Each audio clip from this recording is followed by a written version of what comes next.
सर्वधर्मस्वरूपिणी अवतारवरिष्ठाय रामकृष्णाय ते நமக. அன்பின் வடிவாய் திகழ்பவளை, அருளே இயல்பாய் கொண்டவளை, இன்பம் யாவும் தருபவளை, எவர்க்கும் அன்பை அருள்பவளை, துன்பம் நீக்கி காப்பவளை, தூய அன்பும் போற்றி தொழுதிடுவோம், எல்லா நலமும் எய்திடுவோம். வணக்கம்.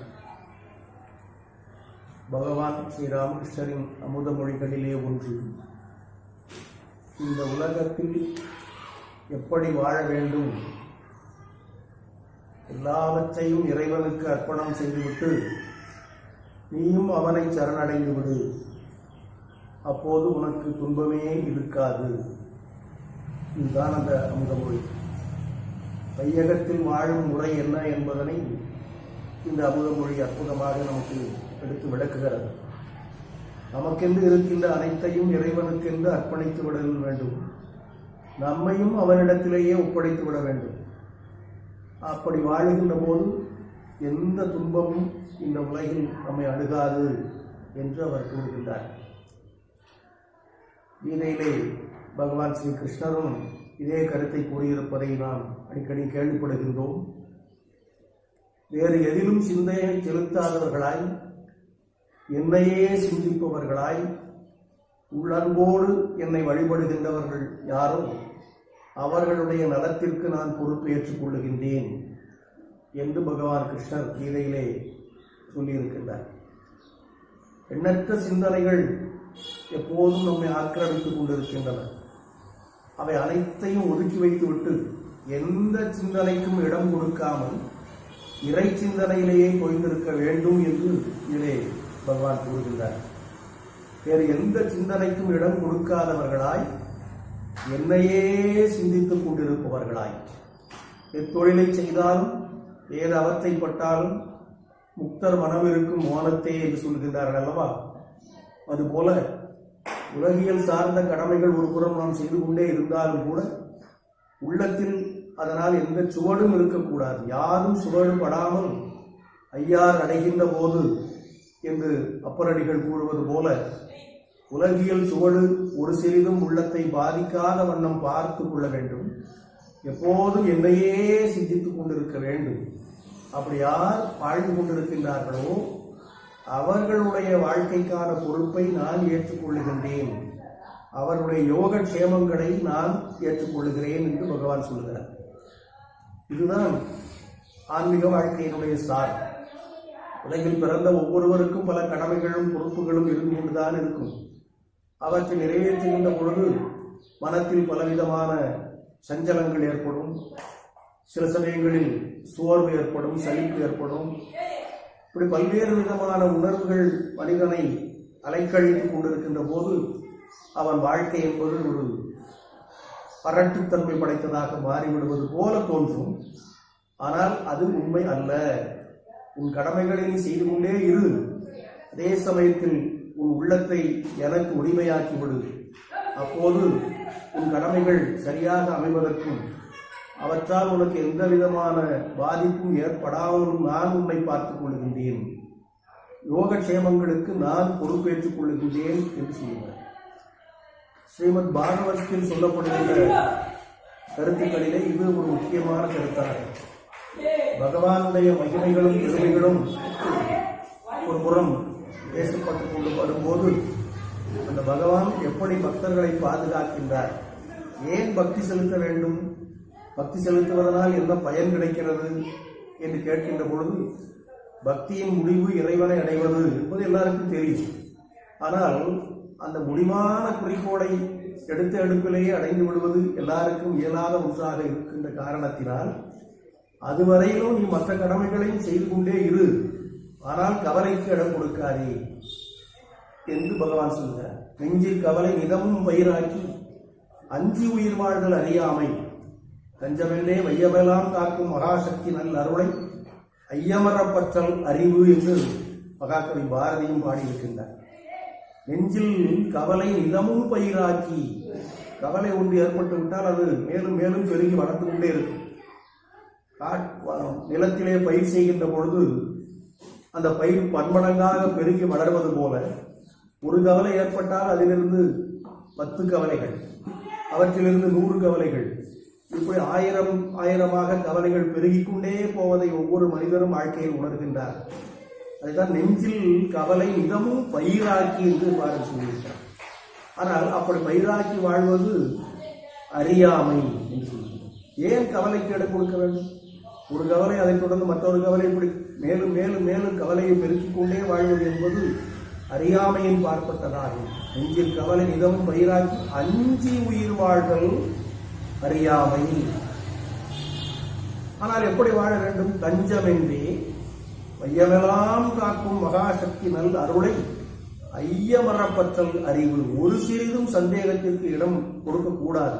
உறுதியாக நிச்சயமாக அந்த சக்தி நம்மை காக்கும் என்கிற நம்பிக்கையோடு சரணடைந்து வாழ்வதுதான் அறிவு என்று அந்த பாடலில் பாரதி கூறுகின்றார். இது எல்லாவற்றையும் விளக்குவதற்கு இந்த ஸ்ரீமத் பாகவதம் பல உதாரணங்களை நமக்கு எடுத்துச் சொல்லுகிறது. எந்த ஒரு பக்தன் எப்போதும் இறை சிந்தனையிலேயே மூழ்கி இருக்கின்றானோ அவனுடைய வாழ்க்கைக்கு இறைவனையே பொறுப்பேற்றுக் கொள்கின்றான்.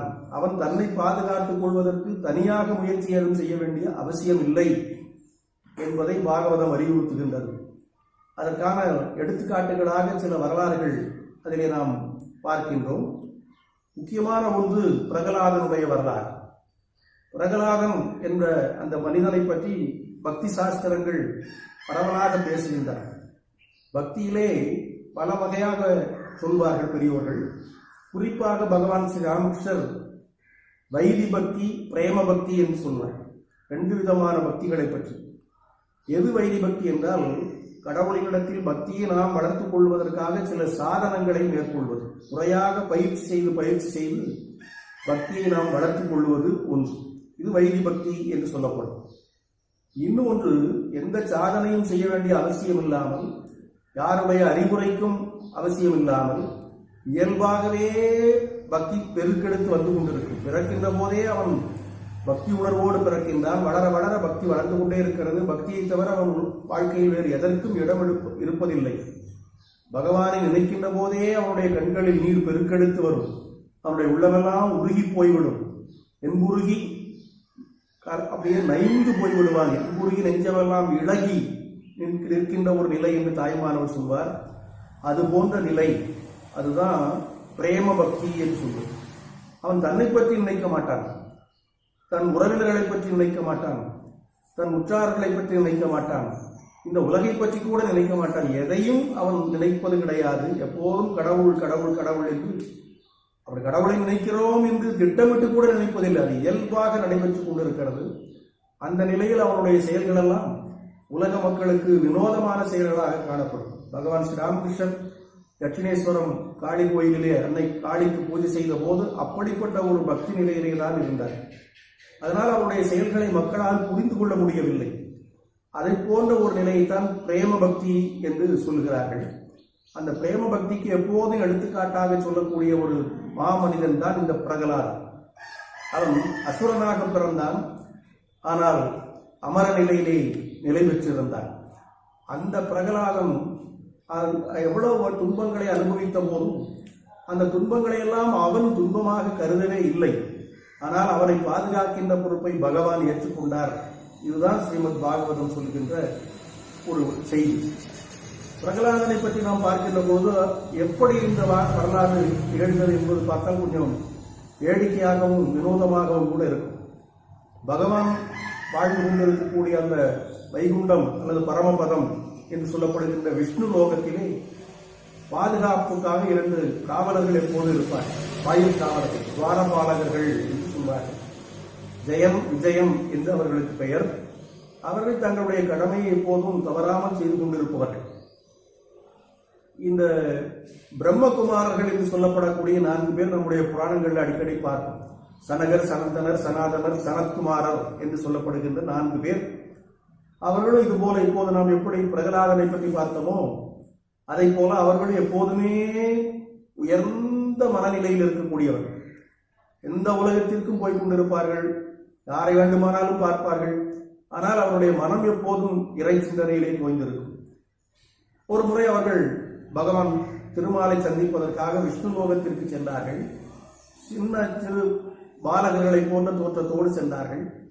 அங்கே வாயிலில் காவல் காத்துக் கொண்டிருந்த இந்த ஜெயன் விஜயன் ஆகிய 2 பேரும் இவர்களை அறியாத நிலையிலே தடுத்து நிறுத்திவிட்டார்கள். யார் வேண்டுமானாலும் உள்ள போய்விடக் கூடாது என்பது அவர்களுடைய கொள்கை.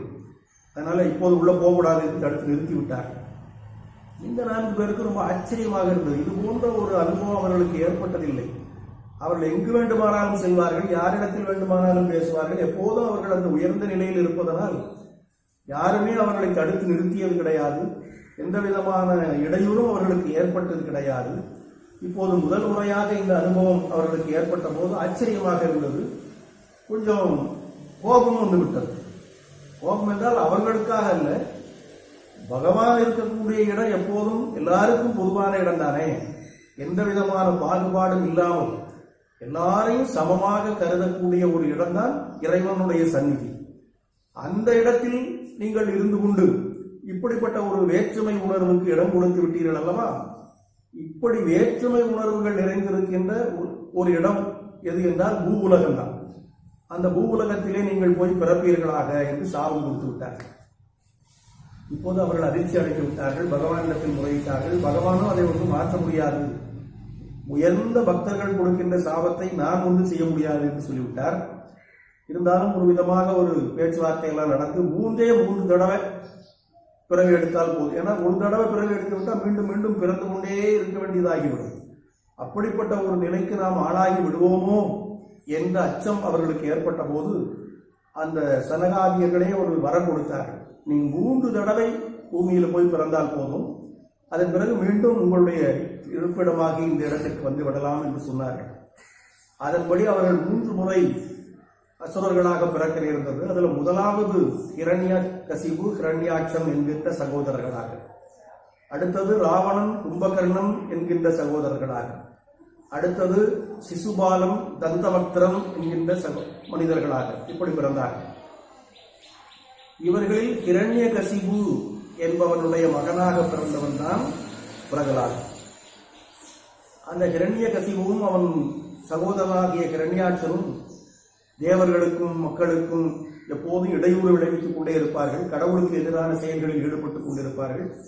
அதில் ஹிரண்யாட்சன் என்பவன் மறைந்து போய்விட்டான். ஹிரண்யகசிபு அதற்கு பழி வாங்க வேண்டும் என்று பகவானுக்கு எதிராக செயல்பட்டுக் கொண்டிருந்தான். அதனால் அவர் என்ன ஒரு கட்டளையிட்டு விட்டான் என்றால், தன்னுடைய ஆட்சிக்கு உட்பட்ட பகுதியிலே யாருமே பகவானை பற்றி பேசக்கூடாது, பகவானுடைய நாமத்தை கூட சொல்லக்கூடாது என்று ஒரு உத்தரவு போட்டான். ஆனால் நம்ம எப்போதுமே நம் நாட்டில் ஒரு பழக்கம், எந்த ஒரு செயலை தொடங்கினாலும் முதலில் பகவானுடைய நாமத்தை சொல்லிவிட்டு தான் தொடங்க வேண்டும் என்ற ஒரு மரபு உண்டு. அதனால மக்களுக்கு அவன் ஒரு புதிய வழியை காட்டினான்.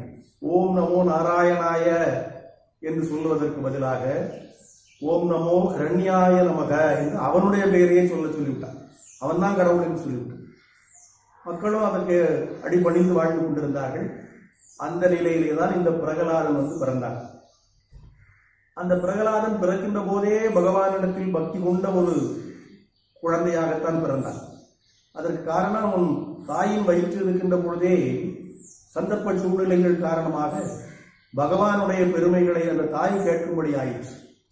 தாய் அந்த பெருமைகளை கேட்டபோது வயிற்றில் இருந்த இந்த குழந்தைக்கும் அந்த சிந்தனைகள் இயல்பாகவே பதிவாகிவிட்டன. அதனால பக்தியோடவே தான் உலகத்தில் பிறந்தான், பக்தியோடவே தான் வாழ்ந்தான், பக்தியோடவே தான் எப்போதும் இருந்து கொண்டிருந்தான். இதெல்லாம் அந்த ஹிரண்யனுக்கு தெரியாத நிலையிலே பள்ளிப்பருவம் வந்தபோது, படிக்க வேண்டிய நிலை வந்தபோது 2 குருமார்களிடத்திலே ஒப்படைத்தான். சண்டம், அமர்க்கம் என்று 2 பேர் அசுர குருவாகிய சுக்கராச்சாரியாருடைய பிள்ளைகள். சண்டம், அமர்க்கம் என்று சொல்லப்படக்கூடிய 2 பேர். அந்த 2 பேரையும் குருவாக அமைத்து அந்த குருவினிடத்திலே பாடம் கற்க வேண்டும் என்பதற்காக பிரகலாதனை அனுப்பி வைத்தார். என்ன பாடம் சொல்லிக் கொடுக்க வேண்டும் என்பதும் அவர்களுக்கு எடுத்து சொல்லப்பட்டது. கடவுளை பற்றி எதுவுமே கற்பித்து விடக்கூடாது, ஹிரண்யனுடைய பெருமைகளை பேச வேண்டும், வாழ்வியல் கருத்துக்களை எடுத்துரைக்க வேண்டும், இப்படியெல்லாம் சொல்லப்பட்டிருந்தது. அதன்படியே அவர்களும் பாடத்தை தொடங்கினார்கள். ஆரம்பிக்கும் போதே கடவுள் பெயரை சொல்வதற்கு பதிலாக ஓம் நமோ கிரண்யாய நமக என்று அவர்கள் தொடங்கினார்கள். ஆனால் மாணவன் என்ன செய்தான் என்றால் ஓம் நமோ நாராயணாய நமக என்று சொன்னான். கேட்டவுடனே அதிர்ச்சி அடைந்து விட்டார்கள் ஆசிரியர்.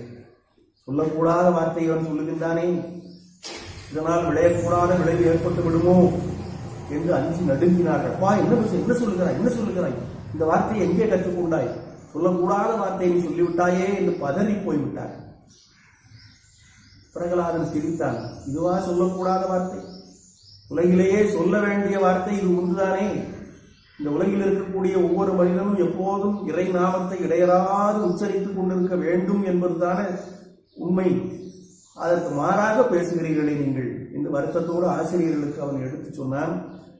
சரி, இதோடு விட்டுவிடலாம் என்று சொல்லி வேறு பாடத்தை கற்பிக்க ஆரம்பித்தார்கள். எந்த பாடத்தை அவர்கள் கற்பித்தாலும் இவன் கற்றுக்கொண்ட பாடம் ஒன்றுதான்.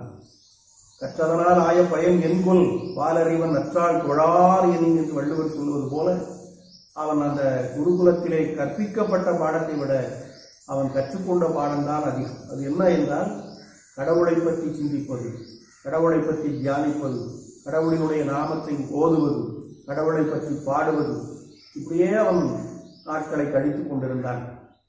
ஆசிரியர்களுக்கோ அச்சம் தாங்க முடியவில்லை. என்ன நடக்கப் போகிறதோ, அரசனுடைய கட்டளை என்ன ஆகப் போகிறதோ, நமக்கு என்ன இடையூறு விளையப் போகிறதோ என்று அஞ்சு நடுங்கிக் கொண்டே இருந்தார்கள். ஒரு நாள் ஹிரண்யகசிபு மகனை பார்ப்பதற்கு வந்தான். கூப்பிட்டான். அப்பா பிரகலாதா, பக்கத்துல வா, இவ்வளவு நாட்களாக நீங்க கல்வி கற்றுக் கொண்டிருக்கிறாய் அல்லவா, இந்த கல்வியினால் உனக்கு ஏற்பட்ட நலம் என்ன? கல்வியின் மூலமாக மக்கள் அடையக்கூடிய நலம் எதுவோ அதை நீ அடைந்து விட்டாயா? அதை நீ எனக்கு எடுத்து சொல் பார்க்கலாம் என்று அன்போடு கேட்டான் தந்தை.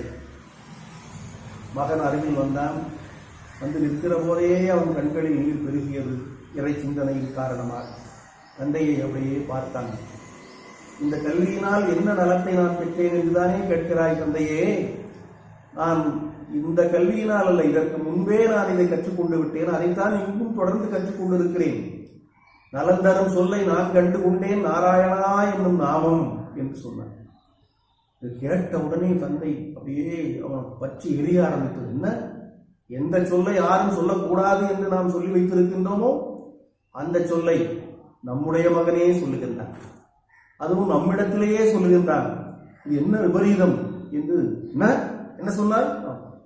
ஆம் தந்தையே, நலம் தரும் சொல்லி என்ன என்றுதானே நீங்கள் கேட்டீர்கள், அது நாராயணா என்னும் நாமம்.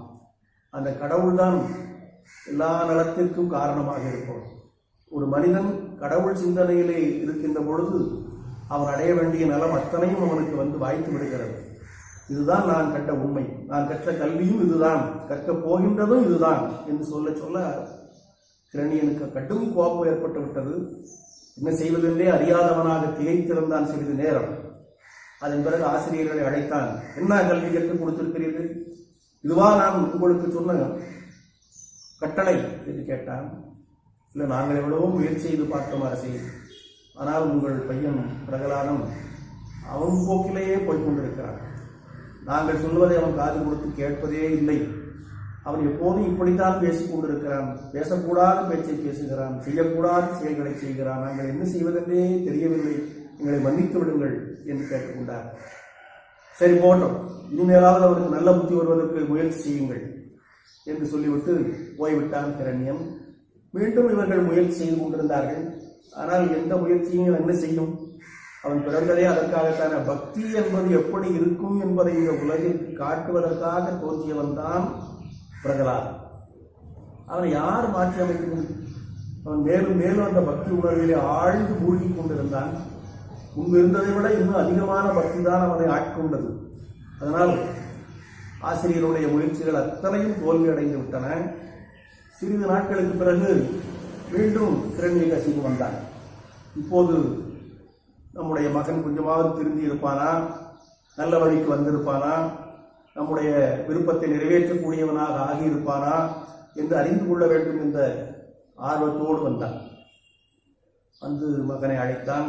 மகனே, நீ இவ்வளவு நாட்களாக கற்ற கல்வியின் சாரம் என்ன என்பதை கொஞ்சம் எடுத்து சொல்லி பார்க்கலாம் என்று கேட்டபோது உடனே அவன் ஆரம்பித்தான். நான் கற்றுக்கொண்ட கல்வியெல்லாம் பக்தி என்கின்ற கல்விதான். அந்த பக்தியில 9 விதமான பிரிவுகள் சொல்லப்பட்டிருக்கின்றன. நவவித பக்தி என்று சொல்வார்கள். அதை நான் நன்கு கற்றிருக்கின்றேன் என்று சொன்னேன். இது கேட்கும் போதே இரணியனுக்கு உள்ளமெல்லாம் நடுக்க ஆரம்பித்து விட்டது. எதை பேசக்கூடாதோ அதையே பேசிக் கொண்டிருக்கிறானே இந்த பாதி என்று ஒரு பக்கம் கவலை, ஒரு பக்கம் கோபம். இவற்றோடு என்ன சொல்கிறாய்? ஆம் தந்தையே, நவவித பக்தியைத்தான் நான் கற்றுக்கொண்டிருக்கிறேன் என்று சொன்னான். என்ன நவவித பக்தி என்பதையும் அவன் எடுத்து சொன்னான். பக்தி சாஸ்திரத்தை பற்றி பேசுகின்ற பலரும் அதை பற்றி எடுத்து சொல்லுகிறார்கள். சிரவணம், கீர்த்தனம், ஸ்மரணம், பாதசேவனம், அர்ச்சனம், வந்தனம், தாஸ்யம், சக்கியம், ஆத்ம நிவேதனம் என்று சொல்லப்படக்கூடிய 9 படிகளை கொண்டது. இதுதான் நவவித பக்தி என்று சொன்னார். இது பக்தி சாஸ்திரத்திற்கு அடிப்படையான கருத்து என்று சொல்லலாம். அதாவது கடவுளினுடைய பெருமையை கேட்பது முதலில் தான் சிரவணம் என்பது. முன்னம் அவனுடைய நாமம் கேட்டாள், மூர்த்தி அவனிருக்கும் வண்ணம் கேட்டாள், பின்னை அவனிருக்கும் ஆரூர் கேட்டாள் என்றெல்லாம் தேவாரத்தில் பாடப்படுவது போல பக்தி என்பது ஒரு மனிதனுடைய உள்ளத்தில் வளர்வதற்கு ஆரம்ப நிலை. எல்லாரும் பிரகலாதனை போல இருக்க மாட்டார். பிறக்கும் போதே அந்த பக்தி உணர்வோடு பிறப்பவர்கள் அதிகமாக இருக்க முடியாது. அதனால் முதலில் இறைவனுடைய பெருமையை கேட்டல், குருவினிடத்திலிருந்தோ அல்லது சான்றோர்களிடத்திலிருந்தோ அல்லது அருளாளர்கள் ஆன்மீகவாதிகளிடத்திலிருந்தோ இறைவனுடைய பெருமையை கேட்பது, அதுதான் சிரவணம் என்று சொல்லப்படுகிறது. அது கேட்ட பிறகு அது மனத்தை ஆக்கிரமித்துக் கொள்ள ஆரம்பித்து விடுகிறது. ஆனால் தானே அதை பற்றி பேச ஆரம்பித்து விடுகிறது. பேசுவது, பாடுவது, பகவானுடைய பெருமை நண்பர்களோடு கலந்து பேசுவது, பகவானுடைய பெருமையை கீர்த்தனங்களாக அமைத்து பாடுவது, இதெல்லாம் கீர்த்தனம் என்று சொல்லப்படுகிறது. 2வது படி. அதாவது முதலில் இறைவன் பெருமையை கேட்பது, பிறகு அந்த பெருமையை எடுத்து உரைப்பது. அதன் பிறகு அதிலேயே மனத்தை முழுமையாக செலுத்தி விடுவது.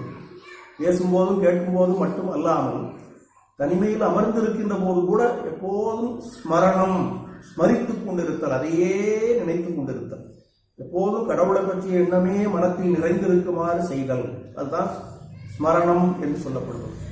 இந்த 3ம் முதல் நிலை படிகள் என்று சொல்லலாம். பக்தி சாஸ்திரத்தில் கடவுளை பற்றி கேட்க வேண்டும், கேட்ட பிறகு கடவுளை பற்றியே பேச வேண்டும். இந்த 2ன் விளைவாக எப்போதும் கடவுளை பற்றியே மனத்தில் நினைத்துக் கொண்டிருக்க வேண்டும், தியானித்துக் கொண்டிருக்க வேண்டும். இவை முதல் படிகள். அதற்கு அடுத்தபடி கடவுளுக்கு நேரடியாக சேவை செய்யக்கூடிய வாய்ப்பை உருவாக்கி கொள்ளுதல். ஒரு விக்கிரக வடிவத்திலோ அல்லது அது போன்ற ஏதேனும் ஒரு பிரதிமையை செய்து வைத்துக் கொண்டு பக்தி செலுத்த பழகுதல். அந்த இதிலே கடவுள் இருக்கிறார் என்கிற உறுதிப்பாட்டோடு சேவை செய்ய வேண்டும். பாத சேவனம், இறைவனுடைய திருவடிகளுக்கு சேவை செய்வது, அப்படி கொஞ்ச நாள் பழகுவது. அப்புறம் அர்ச்சனம், வழிபாடு செய்வது, அர்ச்சனை செய்வது, அது போன்ற பூஜை முறைகளை மேற்கொள்வது. பாத சேவனம், அர்ச்சனம், வந்தனம், எப்போதும் இறைவனை வணங்குவது, வழிபடுவது. இவை அடுத்த நிலைப்படி. சரிகை கிரியை என்று இதை சைவத்தில் சொல்லுவார். முதலில் சரிகை, அதன் பிறகு கிரியை. வெளியிலிருந்து செய்வது சரிகை, பக்கத்தில் வந்து செய்வது கிரியை. அதற்கு பிறகு இன்னும் கொஞ்சம் நெருக்கமாக போய்விடுவது. அதாவது ஒரு விக்கிரகத்திலோ அல்லது அது போன்ற ஏதேனும் ஒரு பொருளிலோ கடவுள் இருப்பதாக பாவித்துக் கொண்டு செய்கின்ற நிலை ஒன்று. அப்போது நாம் மனத்தில் பாவனை செய்து கொள்கிறோம். பாத சேவனம், அர்ச்சனம், வந்தனம் எல்லாம் அப்படி நடைபெறுகிறது. அதனுடைய முதிர்ந்த நிலையிலே உண்மையிலேயே கடவுள் அங்கு இருப்பதை உணரக்கூடிய ஒரு நிலை வந்துவிடும். விக்கிரகம் என்பது விக்கிரகமாக இருப்பதில்லை, அது உண்மையிலேயே கடவுள்தான். பகவான் ஸ்ரீராமகிருஷ்ணன் தட்சிணேஸ்வரத்தில் செய்கிற பூஜை அதுதான் நமக்கு உணர்த்துகிறது. மற்றவர்கள் எத்தனையோ பேர் வந்தார்கள், ஆயிரம் மனிதர்கள் அந்த கோயிலுக்கு வந்தார்கள், வணங்கினார்கள், பூஜித்தார்கள், போய்விட்டார்கள். அவர்களெல்லாம் இந்த காளி தேவி இந்த கச்சிலை வடிவத்தில் இருக்கின்றாள் என்று நினைத்தார்கள். ஆனால் ஸ்ரீராமகிருஷ்ணன் ஒருவர் தான் இது கச்சிலை அல்ல, காளிதான் இங்கு இருக்கின்றாள் என்பதை உண்மையாக நினைத்தார். அதே போல உண்மையிலேயே தரிசித்தார். அந்த சிலை வடிவத்திலே காளி காட்சி அளித்தார். அந்த மனப்பான்மை அடுத்து வருவது. அப்படி வருகின்ற பொழுது அதற்கு முதல் படி, அதிலேயே 3 நிலைகள் சொல்லப்பட்டிருக்கின்றன. தாஸ்யம், தாஸ்யம். தாசன் என்றால் தொண்டன், சேவகன். இறைவனுக்கு நான் அடிமை, இறைவனுக்கு நான் சேவகன், இறைவனுக்கு நான் தாசன் என்ற மனப்பான்மையோடு இறைவனை எப்போதும் சேவித்து சேவித்து பூஜை செய்வது, அது தாஸ்யம் என்று சொல்வது. இறைவனை தலைவனாகவும் தன்னை தொண்டனாகவும் கருதி வழிபடுகின்ற ஒரு நிலை, அதுதான் தாஸ்யம் என்று சொல்லப்படுகிறது. அதுல கொஞ்சம் கொஞ்சமாக முதிர்ந்து வந்த பிறகு நெருக்கம் அதிகமாகி விடுகிறது. இறைவன் நமக்கு நெருங்கிய தோழனை போலாகி விடுகிறான். அவன் உயர்ந்தவன், நான் தாழ்ந்தவன் என்ற நிலை மாறி ரெண்டு பேரும் ஒன்றுதான். அவன் தலைவன், நான் தொண்டன் என்றால் அதில் உயர்வு தாழ்வு வந்து விடுகிறது. அதையும் தாண்டி இறைவனுக்கும் பக்தனுக்கும் இடையிலே வேறு விதமான பிளவே கிடையாது, பிரிவே கிடையாது. ரெண்டு பேரும் சமமான நிலையில் இருக்கிறார்கள் என்பது சகா, அதாவது நண்பன், சக்கிய பாவம், தோழமை உணர்வு. அதையெல்லாம் தாண்டி கடைசியில் வருகின்ற பொழுது தன்னுடைய ஆத்மாவையே இறைவனுக்கு நிவேதனம் செய்து விடுகிறது. பூஜை செய்கின்ற பொழுது நைவேத்தியம் என்று சொல்வார்கள். பல பொருள்களை நைவேத்தியம் செய்து பிரசாதமாக நாம் எடுத்துக் கொள்கிறோம். இப்படி பல பொருள்களை நிவேதனம் செய்கின்ற நிலையை கடந்து தன் ஆத்மாவையே நிவேதனமாக்கி விடுவது, அதான் ஆத்ம நிவேதனம். அதற்கு பிறகு அங்க ஒன்று இல்லை. எப்போதும் ஒரு மனிதன் தன்னுடைய ஆத்மாவை இறைவனுக்கு நிவேதனம் ஆக்கி விடுகின்றானோ அதன் பிறகு அவன் அடைய வேண்டியது ஒன்றுமில்லை. இறைவனும் அவனும் இரண்டரை கலந்து விடுகின்றார்கள். இது 9 விதமான பக்தி என்று பிரகலாதன் தன் தந்தையினிடத்தில் சொன்னான். கேட்க கேட்க அவனுக்கு அப்படியே இவனை என்ன செய்தாலும் தகும் என்ற கோபம் வந்துவிட்டது. அவனை கொன்று விடலாமா என்ற அளவிற்கு அவனுக்கு கோபம் ஒப்படைத்துக் கொண்டு வந்தது. அதேபடி உத்தரவு போட்டு விட்டான். இனிமேல் இந்த இப்படிப்பட்ட மகன் எனக்கு தேவையில்லை என்று முடிவு செய்து விட்டான். தன் சேவகர்களை அழைத்து இவனை காலி செய்து விடுங்கள் என்று சொல்லிவிட்டான். சேவகர்களும் பல விதத்தில் முயற்சி செய்து பார்த்தார்கள். என்னென்னமோ முயற்சிகள், அந்த பிரகலாதனை கொன்று விடுவதற்கான பலவித முயற்சிகளை அவர்கள் மேற்கொண்டார்கள். விஷத்தை கொடுத்தார்கள், கடுமையான விஷம் தோய்ந்த பாம்புகளை கொண்டு கடிக்க விட்டார்கள், திக்கு யானைகளை அழைத்து கொண்டு வந்து அந்த அவற்றின் கால்களிலே போட்டு இடர வைத்தார்கள். இன்னும் எத்தனை விதத்திலே அவருடைய உயிரை அழிப்பதற்கு முயற்சி செய்ய முடியுமோ அத்தனை விதத்திலும் செய்தார்கள். ஆனால் எப்போதுமே நாம் ஆரம்பத்திலே பார்த்த அந்த கீதை வாக்கு போல அவர்களுடைய நலத்திற்கு நான் பொறுப்பேற்றுக் கொள்ளுகின்றேன் என்று சொல்லுகின்றது போல இறைவன் காப்பாற்றிக் கொண்டே வந்தான். ஹிரண்யகசிபுவினுடைய பணியாளர்கள் எத்தனையோ தீங்கு இழைத்த போதிலும் கூட ஹிரண்யகசிபுவினுடைய பணியாளர்கள் எத்தனையோ விதத்தில் இடையூறுகளை விளைவித்த போதிலும் பிரகலாதன் அவற்றை ஒரு சிறிதும் பொருட்படுத்தவில்லை. அவன் தன் மனத்தில் அவற்றை வாங்கிக் கொள்ளவே இல்லை. அவன் மனத்தில் நீக்கமர நிறைந்திருந்த அந்த பரமனையே நினைத்துக் கொண்டிருந்தான். ஆகவே நாம் ஆரம்பத்தில் பார்த்த அந்த கீதை வாக்கிற்கு ஏற்ப வேறு எதிலும் சிந்தையை செலுத்தாதவராய், என்னையே சிந்தித்துக் கொண்டிருப்பவராய், என்னிடத்தில் உள்ளார்ந்த அன்பு கொண்டிருப்பவரின் நலத்திற்கு நான் பொறுப்பேற்றுக் கொள்கின்றேன் என்பதற்கு ஏற்ப அவனை பாதுகாக்கின்ற பொறுப்பு பகவானை சார்ந்ததாகிவிட்டது. ஆகவே அவனுடைய உடலிலிருந்து உயிரை பிரிப்பதற்காக மேற்கொள்ளப்பட்ட அத்தனை முயற்சிகளும் தோல்வியில் முடிந்தன. அவன் எப்போதும் போல் ஆனந்த சுரூபமாக காட்சியளித்துக் கொண்டிருந்தான். மலர்ந்த முகம், மகிழ்ச்சி நிறைந்த உள்ளம், இறைவனையே எண்ணிக்கொண்டிருக்கின்ற அந்த பேரானந்தம், இதில் நிலை பெற்றவனாக அந்த பிரகலாதன் விளங்கியதை பார்த்து ஹிரண்யகசிபுவுக்கு கோபம் மிகவும் அதிகமாகிவிட்டது. என்ன செய்வதென்றே அறியாதவனாக திகைத்து போயிருந்தான். கடைசியில் அவன் பணியாளர்களை புறந்தள்ளிவிட்டு தானே அந்த முயற்சியில் இறங்கினான். நானே உன்னை கொண்டு விடுகிறேன் பார் என்று முயற்சி எடுத்து அதற்கு அவன் சில முயற்சிகளை மேற்கொண்டான். ஆனால் அந்த முயற்சிகளும் தோல்வி அடைந்தன. பெரிய பாறாங்கல் ஒன்றை எடுத்து அதில் அவனை பிரகலாதனை கட்டி நடுக்கடலுக்கு அழைத்து சென்று தானே அவனை அந்த கடலுக்குள் அமிழ்த்தி விட்டான் ஹிரண்யன். அவனை அமிழ்த்துவிட்டு தான் கடற்கரைக்கு வந்து சேர்ந்து பார்த்தபோது அவனுக்கு முன்னாலேயே பிரகலாதன் அங்கு வந்து ஆனந்தமாக நின்று கொண்டிருப்பதைக் கண்டு பிரமித்து போனான்.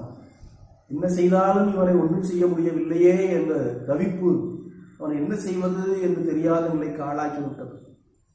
அப்போது அந்த ஆசிரியர்கள் சண்டனும் அமர்க்கனும் அந்த ஹிரண்யனுக்கு ஆறுதல் சொன்னார்கள், தேர்தல் சொன்னார்கள். அரசையை விட்டுவிடுங்கள், இப்போதைக்கு நீங்கள் ஒன்றும் செய்ய வேண்டாம், இன்னும் சிறிது கால அவகாசம் கொடுங்கள், நாங்கள் பிரகலாதனுக்கு புத்தி சொல்லி அவனை நல் வழிக்கு ஆளாக்கி விடுகின்றோம் என்று சொல்லி மீண்டும் அழைத்து கொண்டு சென்றார்கள். இரணியன் தன் கோபத்தை கொஞ்சம் கொஞ்சமாக மாற்றிக்கொண்டு அரண்மனைக்கு திரும்பிவிட்டான்.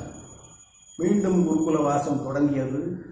அங்கே சென்று அந்த ஆசிரியர்கள் பிரகலாதனிடத்தில் கேட்டார்கள், நீ என்ன செய்தாலும் மீண்டும் மீண்டும் அந்த பெயரையே சொல்லிக் கொண்டிருக்கிறாய், சொல்லக்கூடாத பெயரையே சொல்லுகின்றாய், அவனையே சிந்தித்துக் கொண்டிருக்கின்றாய், ஏன் இப்படி, யார் உனக்கு இதையெல்லாம் கற்பித்தார்கள் என்று அவர்கள் சில கேள்விகளை கேட்டார்கள். அவனுக்கு ஆச்சரியமாக இருந்தது. இதெல்லாம் யார் கற்பித்து வர வேண்டும்? பிறவி எடுக்கின்ற போதே இந்த பெருநிலையில தானே ஒவ்வொருவரும் இருக்க வேண்டிய கடமை இருக்கிறது. நான் அப்படித்தான் இருக்கின்றேன். யார் சொன்னார்கள் என்பது கேள்வி அல்ல. என்ன நான் சொல்ல வேண்டும், எதை நான் நினைக்க வேண்டும், எப்படி நான் இருக்க வேண்டும் என்பது இயல்பாக எனக்கு அமைந்திருக்கிறது. அதற்கு ஏற்ப இருக்கிறேன். இது எனக்கு மட்டுமல்ல, பிறவி எடுத்த ஒவ்வொருவரும் இப்படித்தான் இருக்க வேண்டும். இதை அறியாதவர்களாக நீங்கள் இருக்கின்றீர்களே என்பதுதான் என்னுடைய வருத்தம் என்று ஆசிரியர்களுக்கு அவன் அறிவுரை சொன்னான். மீண்டும் குருகுல வாசம் தொடங்கியது. அங்கு இருக்கக்கூடிய மற்ற சிறுவர்கள் எல்லாரும் இந்த நடந்த நிகழ்ச்சிகளை பற்றி கேள்விப்பட்டு ஆச்சரியப்பட்டார்கள். தங்கள் உடன் பயிலக்கூடிய ஒரு சாதாரண மாணவன் என்று நாம் நினைத்துக் கொண்டிருந்த இந்த பிரகலாதன் இவ்வளவு இடையூறுகளுக்கு ஆளாகி எப்படி அவற்றிலிருந்து மீண்டு வந்தான் என்பது அவர்களுக்கு பிரமிப்பாக இருந்தது. அவற்றை பற்றி அவர்களெல்லாம் கேட்டார்கள். அதே வாய்ப்பாக பயன்படுத்தி கொண்டு தன் நண்பர்களுக்கும் பகவானுடைய பெருமையை அவன் எடுத்துச் சொல்ல ஆரம்பித்தான். அப்படி முழுமையமாக சொல்லி சொல்லி சொல்லி அந்த குருகுலத்தில் இருந்த அத்தனை மாணவர்களையும் பக்தர்களாக மாற்றிவிட்டான் பிரகலாதன். அந்த ஒரு மாணவனை பக்தன் நிலையிலிருந்து மாற்ற வேண்டும் என்று ஆசிரியர்கள் செய்த முயற்சிக்கு மாறாக அங்கிருந்த அத்தனை பேரையும் பக்தர்களாக மாற்றிவிட்டான் பிரகலாதன். இது அந்த ஆசிரியர்களுக்கு இன்னமும் அதிர்ச்சியை அதிகமாக்கிவிட்டது. 2 பேரும் இரணியனிடத்திலே சென்று முறையிட்டார்கள். அரசே, எங்களால் ஒன்றும் செய்ய முடியவில்லை, நாங்கள் தோல்வி அடைந்து விட்டோம். இவ்வளவு நாட்களாக அந்த பிரகலாதன் ஒருவன் தான் இப்படி தகாத வழியில் சென்று கொண்டிருக்கின்றான், தவறான செயல்களை மேற்கொண்டிருக்கின்றான் என்று நினைத்துக் கொண்டிருந்தோம். ஆனால் இப்போது நிலைமை மாறிவிட்டது. அங்கு இருக்கக்கூடிய அத்தனை மாணவர்களையும் அவன் தன்வழிப்படுத்தி விட்டான், தன்வசப்படுத்தி விட்டான். எங்கள் குருகுலமே ஒரு பக்தி நிலையமாக மாறிவிட்டது. ஆகையால் இதற்கு மேல் நாங்கள் செய்வதற்கு எதுவும் இல்லை, நீங்கள் என்ன செய்ய வேண்டுமோ செய்து கொள்ளுங்கள் என்று சொல்லிவிட்டார். அவனை அழைத்து வாருங்கள் என்று கட்டளையிட்டான் இரண்யம். வந்தான் பிரகலாதன். அவனை பார்க்கும்போது அவன் அறியாமலே ஒரு பாசமும் ஏற்படத்தான் செய்தது இரணியன். மகன் என்கின்ற பாசம் ஒரு புறம், ஆனால் சரியான பாதையிலே செல்லாமல் தவறான பாதையிலே செல்கின்றானே என்கின்ற வருத்தம் ஒரு புறம், தன்னுடைய எதிரியாகிய அந்த மகாவிஷ்ணுவினுடைய பெருமையே பேசிக் கொண்டிருக்கின்றானே என்கின்ற கோபம் ஒரு புறம். இவற்றையெல்லாம் மனத்தில் வைத்துக் கொண்டு நல்ல வழியிலே அவனுக்கு அறிவுரை சொல்வோம் என்று ஆரம்பித்தான். ஆனால் பிரகலாதனோ மீண்டும் தன்னுடைய நிலையிலேயே உறுதியாக நின்றான். நேரமாக கோபம் அதிகமாகிவிட்டது. ஒரு நிலை உச்சகட்டத்திற்கு கோபம் சென்றுவிட்ட நிலையிலே இரண்யன் கேட்டான், நீ சொல்லிக்கொண்டே இருக்கின்றாயே ஒருவனை பற்றி, அவன் எங்கு இருக்கிறான் சொல் பார்க்கலாம் என்று கேட்டான். போது அவனுக்கு ஆச்சரியமாகிறது. எங்கிருக்கிறான் என்று கேட்கிறாயே தந்தையே, அவன் எங்க இல்லை அதை நீ சொல்லு, அவன் இல்லாத இடத்தை நீ சொல்லு, அவன் இருக்கிற இடத்தை நான் காட்டுகிறேன் என்று சொன்னான். இதை அதை கம்பராமாயணத்தில் ரொம்ப அற்புதமாக சொல்லியிருக்கிறார். கம்பராமாயணத்தில் இரண்யன் மதை படலம் என்று ஒரு படலமாகவே அமைத்து இந்த பிரகலாதனுடைய பெருமையை விரிவாக பேசியிருக்கின்றார் கம்பர். அதில் இந்த இரண்யன் கேட்ட கேள்வியும் அதற்கு பிரகலாதன் சொன்ன பதிலும் ரொம்ப அழகான வார்த்தைகளிலே சொல்லப்பட்டிருக்கின்றன. எங்கிருக்கிறான் அவன் என்ற கேள்வி கேட்டபோது, சாணினும் உளம் ஓர் தன்மை அணுவினை சதகூறிட்ட கோணினும் உளம் மாமேறு குந்தினும் உளம் இந்நின்ற தூணினும் உளம் நீ சொன்ன சொல்லினும் உளம் இத்தன்மை காணுதி விரைவின் என்றான்.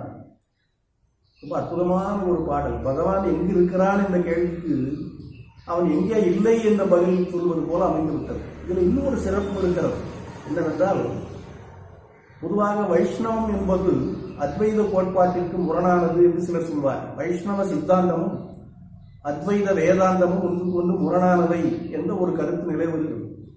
ஆனால் உண்மை அப்படி அல்ல என்பதற்கு இது ஒரு சரியான சான்று. இந்த பிரகலாதன் வரலாறு என்பது வைஷ்ணவ சாஸ்திரங்களிலே உயர்வாக பேசப்படுகிறது.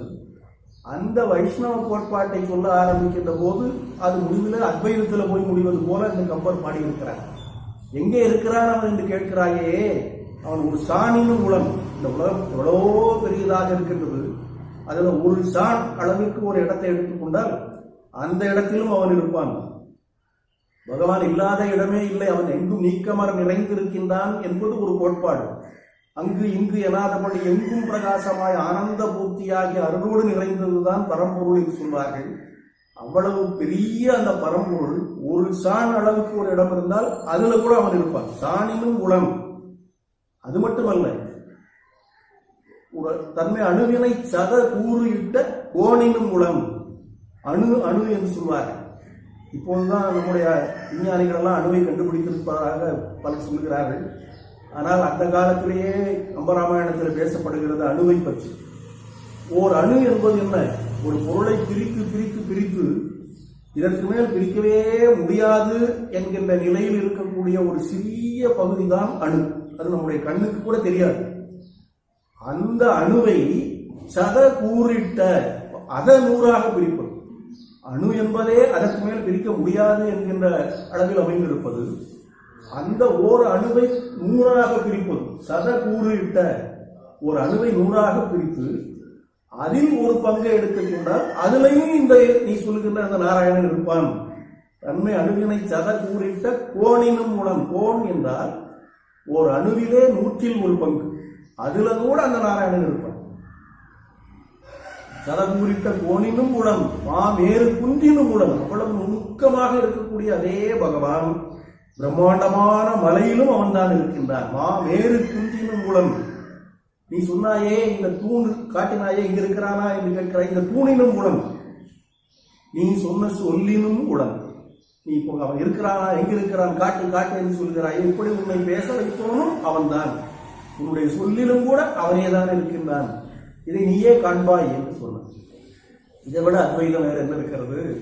ஆகவே வைஷ்ணவ சித்தாந்தம் என்பது அத்வைதத்திற்கு மாறானது, முரணானது என்று ஒரு சிலர் சொல்லிக் கொண்டு இருந்தாலும் அங்கும் இந்த அத்வைதம் தான் நிலைபெற்றிருக்கிறது. அப்படி இந்த இறைவனுடைய பெருமை பேசப்படுகிறது. அதைத்தான் பிரகலாதன் சொன்னார். இன்னும் கோபம் அதிகமாகிவிட்டது. இந்த தூணில் இருக்கிறான், அவன் இருக்கிறான், நிச்சயமாக இருக்கிறான். இப்போது பார், நான் இந்த தூணிலிருந்து அவன் எனக்கு காட்சி அளிக்க வேண்டும். நீ சொல்வது உண்மையாக இருக்குமானால் இந்த தூணிலிருந்து அவன் வெளியில் வந்து எனக்கு காட்சி கொடுக்க வேண்டும். அப்படி கொடுக்கவில்லை என்றால் உன்னை கொன்றே விடுவேன் என்று சொன்னான். சிரித்தான் பிரகலாதன். என்னை நீ கொல்வதா? எப்படியப்பா என்று நீ கொல்ல முடியும் என்று சொன்னான். ஏனென்றால் நான் சொன்ன இந்த வார்த்தை உண்மை அல்ல, பொய் என்று ஆகிவிட்டால் நீ என்னை கொல்ல வேண்டிய அவசியமே கிடையாது. என் உயிர் யானே வாய்த்து விடுவேன் என்று சொன்னான். அது மட்டுமல்ல, என்னை கொல்லக்கூடிய அளவிற்கு உனக்கு ஆற்றல் கிடையாது. உன்னால் கொல்லப்படுகின்ற அளவிற்கு என்னுடைய உயிர் அவ்வளவு எளிமையானது அல்ல. என் உயிர் நின்னால் போறற்கு எளியது ஒன்று அன்று. என்னை கொன்று விடுவேன் என்று சொல்லுகிறாயே, நீ கொல்லுகிற அளவிற்கு அவ்வளவு எளிமையானது அல்லப்பா இந்த உயிர். என் உயிர் நின்னால் போறற்கு எளியது ஒன்று அன்று. யான் முன் சொன்னவன் தொட்ட தொட்ட இடந்தோறும் தோன்றானாயின். எந்த இடத்துல தொட்டாலும் அவன் வருவான். அப்படி வரவில்லை என்றால் என் உயிர் யானே மாய்ப்பல். நீ என்னை கொல்ல வேண்டிய அவசியம் கிடையாது. எந்த இடத்தில் நீ அவனை காட்ட சொல்லுகிறாயோ அந்த இடத்தில் அவனை காட்டுவேன், அவன் வருவான். தொட்ட தொட்ட இடந்தோறும் தோன்றுவான். அப்படி தோன்றவில்லை என்றால் நானே என்னை மாய்த்துக் கொள்ளுவேன் என்று சொன்னான்.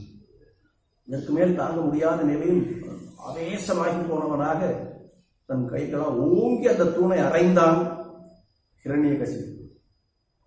இந்த பகுதியை மகாகவி பாரதி ரொம்ப அழகாக படம் பிடித்து காட்டுகிறார். இந்த ஹிரண்யனுக்கும் பிரகலாதனுக்கும் இடையில் நிகழ்ந்த உரையாடலை பாரதியார் ரொம்ப அற்புதமாக பாடியிருக்கிறார்.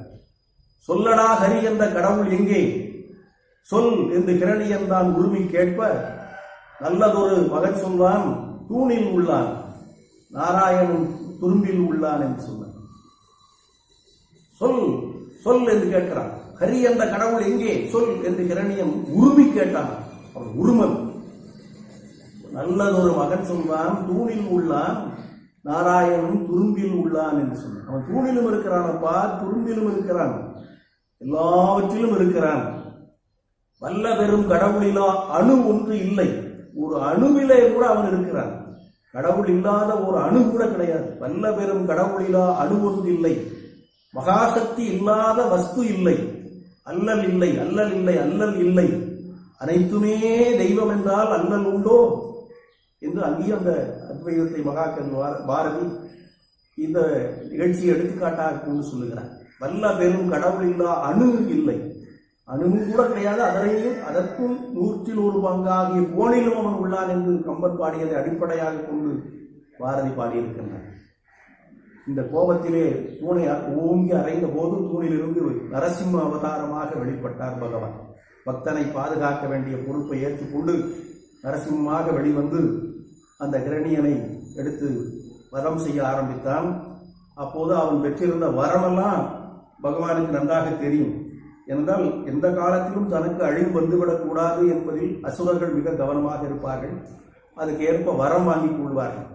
இந்த கிரண்யனும் ஆரம்பத்திலேயே வரம் வாங்கி வைத்திருந்தான் பிரம்மதேவனிடத்தில். என்ன வரம் வாங்கி இருந்தான்? எனக்கு அழிவு என்பதே நேரக்கூடாது என்று கேட்டான். அது சாத்தியமே இல்லை. உலகில் பிறந்தவர் யாராக இருந்தாலும் இறந்துதான் தீர வேண்டும் அப்பா. தோன்றியது மறையும், பிறந்தது இறக்கும். இந்த நியதியை மாற்ற முடியாது.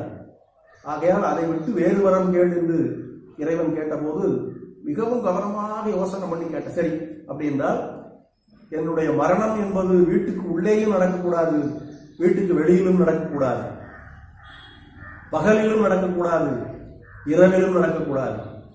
மனிதரால் எனக்கு மரணம் வரக்கூடாது, விலங்குகளால் மரணம் வரக்கூடாது, தேவர்களாலோ அசுரர்களாலோ யாராலும் மரணம் வரக்கூடாது.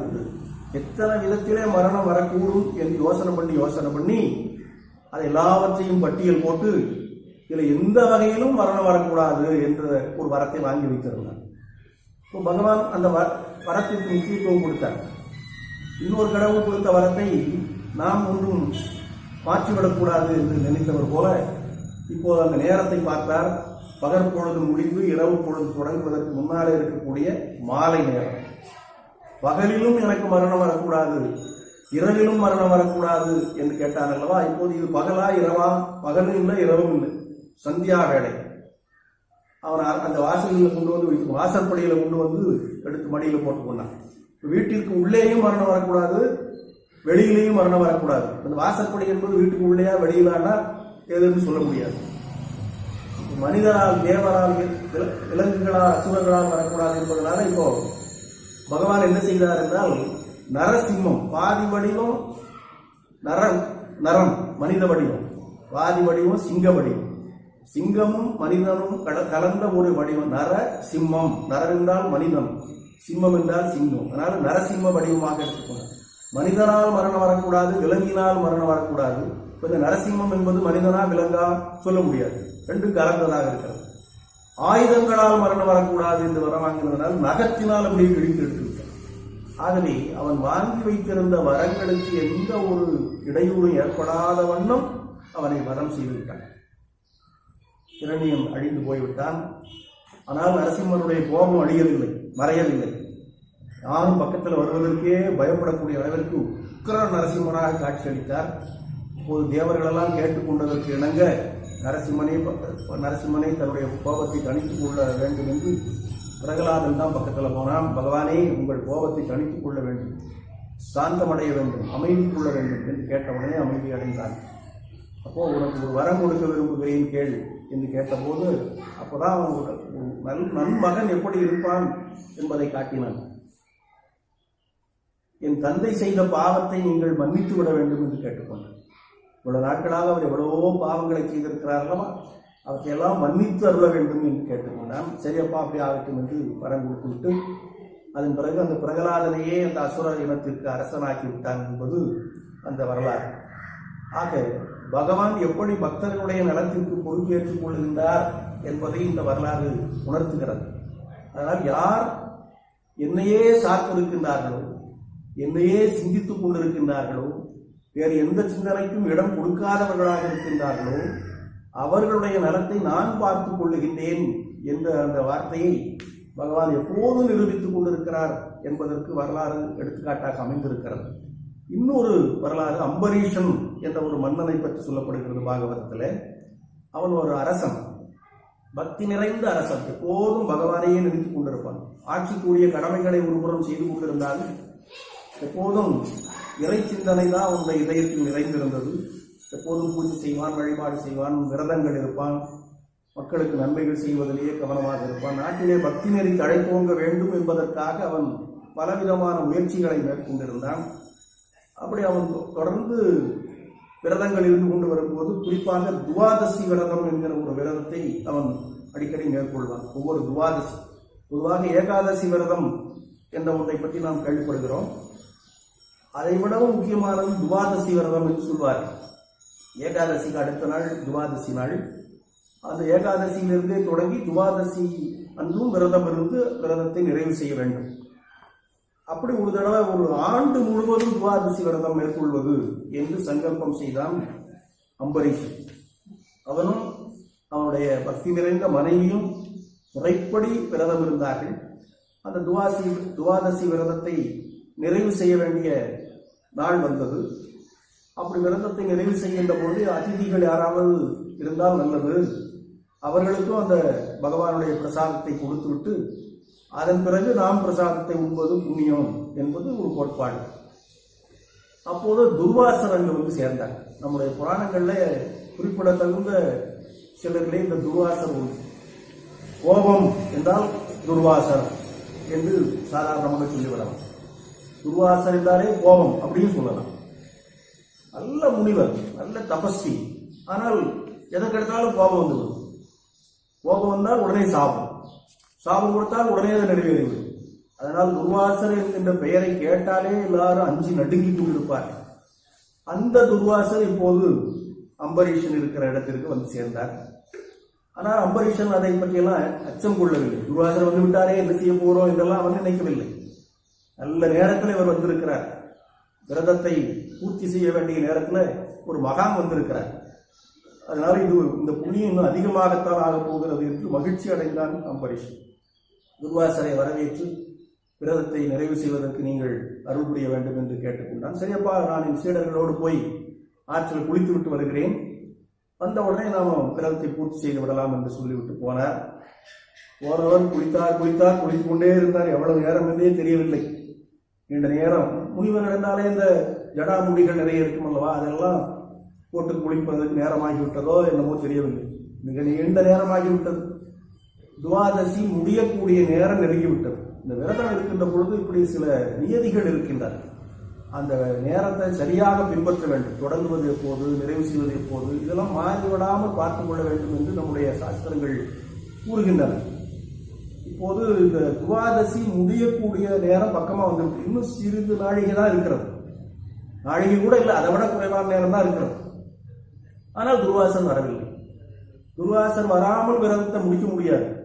முறைப்படி விரதம் இருப்பவர்கள் அந்த விரதம் முடியக்கூடிய நேரத்தில் விரதத்தை முடித்து பாரணை செய்ய வேண்டும் என்பது மரபு. பாரணை என்றால் விரதம் முடிந்து பிரசாதத்தை உட்கொள்வது. அதான் அந்த நேரத்தில் அதையும் சாப்பிட வேண்டும். அப்போதான் அந்த புண்ணியம் முழுமையாக கிடைக்கும் என்பது. இங்க துர்வாசனர் காணும். விரதம் முடிய வேண்டிய நேரமும் வந்துவிட்டது. அவர் வராமல் விரதத்தை முடித்து சாப்பிட்டு விடலாமா என்றால் அது பெரிய பாவமாகிவிடும். துர்வாசனர் வந்து கோபித்துக் கொள்வார். என்ன வர சொல்லிட்டு நீ சாப்பிட்டியான்னு கோபிச்சுவார். சாப்பிடாமல் விட்டு விடலாமா என்று பார்த்தால் அந்த விரதத்தை நாம முறையாக செய்யவில்லை என்கிற அந்த குற்றம் வந்து சேர்ந்துவிடும். அதுவும் பாவமாகிவிடும். இது இப்படி பார்த்தா இது ஒரு பாவம், அப்படி பார்த்தா அது ஒரு பாவம். இதுதான் நம்முடைய பெரியவர்கள் தர்ம சங்கடம்னு சொல்லுவாங்க. அடிக்கடி நம்ம வாழ்க்கையில தர்ம சங்கடமா போச்சுப்பா அப்படின்னு சொல்லுவதை நாம் கேட்கிறோம். தர்ம சங்கடம், தர்மத்தில் என்ன சங்கடம்னு பல பேர் நினைப்பார்கள். இதுதான் தர்ம சங்கடம்.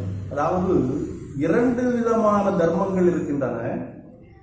இந்த தர்மத்தை பின்பற்றினால் அந்த தர்மம் போய்விடும், அந்த தர்மத்தை பின்பற்றினால் இந்த தர்மம் போய்விடும். இப்ப இதுல எந்த தர்மத்தை பின்பற்றுவது, எந்த தர்மத்தை விட்டு விடுவது, இதுதான் தர்ம சங்கடம். இதுதான் தசரதனுக்கும் இந்த தர்ம சங்கடம் தான் வந்தது. தசரதனுடைய மனைவி கைகேயி 2 வரம் கேட்டாள். ராமனை காட்டிற்கு ஓட்டிவிட வேண்டும், பரதனை அரசனாக்க வேண்டும் என்று கேட்டுக்கொண்டாள். இதுல என்ன சிக்கல் என்றால், ஏற்கனவே கைகேயிக்கு அவன் வரம் கொடுத்திருந்தான். உனக்கு 2 வரங்கள் கொடுக்கிறேன் என்று நீண்ட காலத்திற்கு முன்பே சொல்லியிருந்தான். கைகேயி என்று சொன்னால் என்றால் எனக்கு வேண்டும் போது நான் அந்த வரங்களை வாங்கிக் கொள்ளுகிறேன் என்று சொல்லியிருந்தாள். இப்போது பல ஆண்டுகளுக்கு பிறகு அந்த வரத்தை கொடுன்னு கேட்டான். என்ன வரம் என்றால் இந்த வரம் தான், பரதனை அரசனாக்கு என்பது வரம். ராமனை காட்டுக்கு அனுப்பு இன்னொரு வரம். இப்போ பழங்கால மரபு எப்படி என்றால் ஒரு அரசனுக்கு பின்னால் அவனுடைய மூத்த மகன் அரசனாவான். இப்ப தசரதன் அரசனாக இருக்கின்றான். தசரதனுக்கு பின்னால அவனுடைய மூத்த மகனாகிய ராமன் அரசனாக வேண்டும். இது ஒரு தர்மம். இப்ப கைகேயி என்ன கேட்கின்றாள்? பரதனை அரசனாக்கு என்று கேட்கிறாள். பரதன் மூத்த மகன் அல்ல, அதனால அவனுக்கு அந்த ஆட்சி உரிமையை கொடுக்க கூடாது, நான் ராமனுக்கு தான் கொடுப்பேன் என்று சொல்ல வேண்டும் முறைப்படி. அது ஒரு தர்மம். அப்படி சொன்னால் என்ன ஆகும்? கைகேயிக்கு அவன் கொடுத்த வரத்திலிருந்து தவற வேண்டி வந்தது. வாய்மை சத்தியம், நான் உனக்கு வரம் தருகிறேன் என்று வாக்குறுதி கொடுத்திருக்கிறான். அந்த வரத்தை இப்போது இல்லை என்று சொல்லலாமா? சொன்னால் சத்தியத்திலிருந்து தவறியதாகிய அந்த குற்றம் வந்துவிடும். சத்தியத்தை பின்பற்ற வேண்டும் என்பது ஒரு தர்மம், மரபை காப்பாற்ற வேண்டும் என்பது மற்றொரு தர்மம். இந்த தர்மத்தை பின்பற்றினால் அந்த தர்மம் போய்விடும், அந்த தர்மத்தை பின்பற்றினால் இந்த தர்மம் போய்விடும். இதுதான் தர்ம சங்கடம். அதனால்தான் வாய்மையும் மரபும் காத்து மண்ணுயிர் துறந்த வள்ளல் என்று வாலி சொல்வதாக கம்பன் அமைத்து காட்டினான். வாய்மை மரபு என்ற இரண்டையும் காப்பாற்ற வேண்டிய ஒரு நெருக்கடியான நிலை வந்த போது தசரதன் உயிரையே துறந்து விட்டான். இப்ப அவன் இந்த தர்மத்தையும் மீறவில்லை, அந்த தர்மத்தையும் மீறவில்லை. தர்ம சங்கடத்தில் இருந்த தசரதன் இரண்டு தர்மங்களையும் காப்பாற்ற வேண்டிய ஒரு காரணத்திற்காக தன் உயிரையே தியாகம் செய்து விட்டான். அதுபோல இங்கே அம்பரீஷனுக்கு ஏற்பட்ட தர்ம சங்கடம் என்னவென்றால், விரதம் முடிவதற்கு முன்னால் அந்த நைவேத்தியத்தை பிரசாதமாக எடுத்துக்கொள்ள வேண்டும் என்பது ஒரு தர்மம். துர்வாச முனிவர் வந்த பிறகுதான் விரதத்தை நிறைவு செய்வேன் என்று சொன்ன அந்த வாக்கை காப்பாற்ற வேண்டியது மற்றொரு தர்மம். இந்த ரெண்டையும் காப்பாற்ற வேண்டிய ஒரு இக்கட்டான நிலையில என்ன செய்வது என்று தெரியாமல் யோசனை பண்ணி, அப்போது சில பேர் ஒரு சொன்னார்கள், சாஸ்திரம் அறிந்த சான்றோர்கள் என்று சொன்னார்கள் என்றால், தீர்த்தத்தை பருகிவிடு. இப்ப தீர்த்தம் என்பது நீர் தான், தண்ணீர் தான். வெறும் தண்ணீரை குடித்து விட்டா நாம் சாப்பிட்டோம்னு சொல்ல முடியாது. தண்ணீர் மட்டும்தான் குடிச்சிருக்கிற, சாப்பாடு சாப்பிடவில்லை. அதே சமயத்துல விரதம் முடிவதற்கு முன்னால தீர்த்தம் பருகி விட்டோம், அதனால சாப்பிட்ட மாதிரியும் ஒரு அர்த்தம். ஒரு வகையில பார்த்தா சாப்பிட்டாச்சு, இன்னொரு வகையில பார்த்தா சாப்பிடல. அப்ப ரெண்டு விதமான தர்மத்தையும் பின்பற்றியதாக ஆகிவிடும் என்று சிலர் சொன்னார்கள். அதை ஏற்றுக்கொண்டு தீர்த்தத்தை பருகிவிட்டான் அம்பரீஷன். பருகி முடித்த அடுத்த நிமிஷமே துர்வாசன் வந்து நின்று விட்டார். அப்படியே பார்த்தார். அவனை பார்த்த உடனே அவருக்கு தெரிந்து போய்விட்டது, முனிவர் அல்லவா, என்ன நடந்தது என்பதை தெரிந்து கொண்டு விட்டார். அப்படியே பயங்கரமான கோபத்திற்கு ஆளாகிவிட்டார். ஓ, என்னை வர சொல்லிவிட்டு நான் வருவதற்கு முன்பே நீ விரதத்தை முடித்து விட்டாயா, என்ன செய்கிறேன் பார் உன்னை என்று கோபித்துக் கொண்டு தம்முடைய ஜடாமுடியிலிருந்து ஒரு கச்சை அப்படியே ஓங்கி ஒரு அடி அடித்தார். அதிலிருந்து ஒரு பூதம் வெளிவந்தது. இவனை பார்த்துக்கொள் என்று சொல்லிவிட்டார். அந்த பூதம் அம்பரீஷனை தாக்குவதற்காக வந்தது.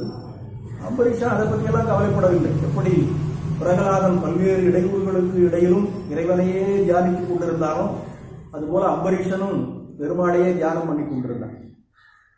அப்போது அந்த பெருமானுடைய சக்கரம் வந்தது. இதற்கு சில காலத்திற்கு முன்பு ஒரு யாகம் செய்த போது அந்த பெருமானே காட்சியளித்து தம்முடைய சக்கராயுதத்தை இவனுக்கு கொடுத்து வைத்திருந்தார். இதனை வைத்துக் கொள்ள பரிசா, உனக்கு தேவையான போது இது பயன்படும் என்று சொல்லி வைத்திருந்தார். அவன் அதை பற்றியே சிந்திக்கவில்லை, அது பாட்டு கொடுக்க இருந்தது, அவ்வளவுதான். இப்போது அந்த சக்கராயுதம் வேகமாக வந்து அந்த பூதத்தை எரித்து விட்டது. அதன் பிறகு யார் இந்த பூதத்தை உருவாக்கினார்கள்? இந்த துர்வாசர். அவர் மேல பாய ஆரம்பித்தது சக்கரம். எப்படியாவது தப்பினால் போதும் என்று துர்வாசர் தலைதெறிக்க ஓடினார். எங்கு ஓடினாலும் அந்த சக்கரத்தின் வேகத்திற்கு ஈடு கொடுக்க முடியாமல் வேகமாக போய்கொண்டே இருந்தது. கடைசியாக பிரம்மதேவனிடத்தில் போய் காப்பாற்று என்று முறையிட்டார். என்ன விஷயம் என்று கேட்டபோது இப்படி என்று சொன்னார்கள். அது நாம் ஒன்றும் பண்ண முடியாது, அது பகவான் நாராயணனுடைய சக்கரம், அது நாம் ஒன்றும் செய்ய முடியாது, நீ வேற இடம் பார்த்துக்கோன்னு பிரம்மா சொல்லிட்டார். அப்புறம் சிவபெருமானிடத்தில் போய் கேட்டார். அவரும் அதே தான் சொன்னார். அவர் கொடுத்த சக்கரத்தை நாம் ஒன்றும் செய்ய முடியாது, நீ நாராயணனையே போய் பாருங்க. நாராயணனிடத்தில் போய் முறையிட்டான் அந்த துர்வாசன். நாராயணர் பார்த்தது நானும் ஒன்றும் பண்ண முடியாது. ஏனென்றால் இது சக்கரத்தனை ஏற்கனவே கொடுத்தாகிவிட்டது, அம்பரீஷனுக்கு உறுதுணையாக இரு என்று சொல்லி, அதனால் நீ அந்த சக்கரத்தில் இருந்து பாதுகாத்துக் கொள்வதற்கு நானும் ஒன்றும் பண்ண முடியாது, நீ அந்த அம்பரீஷனே போய் பாரு என்று சொல்லிவிட்டு ஒரு வேகமாக துர்வாசர் வந்து அம்பரீஷன் காலில் வந்து விழுந்தார். அம்பரீஷன் இதெல்லாம் பெருசா நினைக்கவே இல்லை. ஆகா, நமக்காக இவ்வளவு தூரம் நடந்திருக்கிறது என்று பெருமைப்படவில்லை. அவன் பகவானுடைய சிந்தனையிலேயே போய்ந்திருந்தான். இவர் வந்து கேட்டபோதுதான் என்ன நடந்தது என்பதை தெரிந்து கொண்டு அந்த சக்கரத்தினிடத்திலே கைகூப்பி வணங்கின. சக்கரமே, விட்டுவிடு, இவரை ஒன்று செய்யாதே, இவர் பெரிய முனிவர், பக்தர், அதனால் அவருக்கு இடையூறு செய்யாதே என்று பணிவோடு நான் கேட்டுக்கொள்கிறேன் என்றால் சக்கராயுதமும் விட்டு போய்விட்டது. ஆக பக்தனுக்கு இடையூறு வருவதற்கு, பக்தனை பாதுகாப்பது பகவானுடைய கடமை என்கின்ற அந்த உண்மையை இந்த நாம் பார்த்த வரலாறுகள் நமக்கு உணர்த்துகின்றன. தன்கடன் அடியேனையும் தாங்குதல் என்கடன் பணி செய்து கிடப்பதே என்பதற்கு ஏற்ப பக்தர்கள் இறைவனிடத்திலே பக்தி செலுத்துவதும் இறைவனுக்கு சேவை செய்வதுமே வாழ்க்கையாக வாழ்ந்து கொண்டிருக்கின்றார்கள். அந்த பக்தர்களை எந்த நிலையிலும் இறைவன் பாதுகாக்கின்றான் என்கின்ற உண்மையை உணர்த்துகின்ற இது போன்ற வரலாறுகள் எல்லாம் பாகவதத்திலே பல இருக்கின்றன. அவற்றுள் சிலவற்றை 2 வரலாறுகளை நாம் இப்போது பார்த்தோம். பாகவதத்தை பொறுத்தவரையிலும் பல அத்தியாயங்கள் இருக்கின்றன. ஒன்று ஸ்கந்தம் என்று சொல்லப்படும். அவற்றுள் 10வது ஸ்கந்தம், தசம ஸ்கந்தம் என்பது பகவான் கிருஷ்ணனுடைய அவதார பெருமையை விரிவாக பேசுகிறது. பகவான் கிருஷ்ணர் இந்த உலகில் தோன்றிய நிகழ்விலிருந்து அவருடைய திருவிளையாடல் அனைத்தையும் மிக விரிவாக பேசுகின்ற ஒரு பகுதி தான் தசமஸ்கந்தம். பல பேர் பாகவதம் பேசுகின்றவர்கள் அந்த தசமஸ்கந்தத்தை மட்டுமே எடுத்துக்கொண்டு பேசுவதும் உண்டு. அவற்றுள் இப்போது நாம் நாளை சிலவற்றை பார்ப்போம். நாளை இந்த தசமஸ்கந்தமாகிய கிருஷ்ணனுடைய அந்த வாழ்க்கை வரலாற்றிலிருந்து ஒரு சில பகுதிகளை நாளை பார்ப்போம்.